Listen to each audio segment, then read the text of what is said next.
কিয়ামত দিবসে সব চাইতে কম আযাব যাকে দেওয়া হবে তার পায়ের নিচে একটা কয়লা রাখা হবে জাহান্নামের।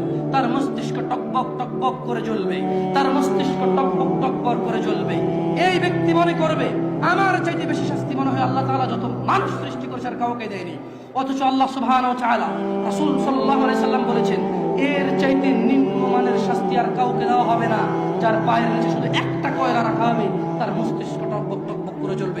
আল্লাহ সুবহানাহু ওয়া তাআলা বলেন ইউবাসসিরুনহুম, ও মুহাম্মদ সাল্লাল্লাহু আলাইহি সাল্লাম আপনি দেখবেন অপরাধীরা যারা ঘুষ নিয়ে ব্যস্ত, সুদ নিয়ে ব্যস্ত, জিনা নিয়ে ব্যস্ত, মদ নিয়ে ব্যস্ত, জুয়া নিয়ে ব্যস্ত, মিথ্যা নিয়ে ব্যস্ত, আযানকে পরোয়া করে না, সালাতকে পরোয়া করে না, বেনামাজি হওয়াকে কুফরি মনে করে না। ইউবাসসিরুনহুম, আপনি দেখবেন ইয়াওয়াদুল মুজরিম, এই অপরাধীগুলো লাউ ইফতাদি মিন আযাবি ইয়াউমিযিন বিবানি, তারা আল্লাহকে বলবে ইয়া আল্লাহ, ইয়া আল্লাহ এই ছেলেকে নিয়ে নেন, ইয়া আল্লাহ এই ছেলেকে জাহান্নামে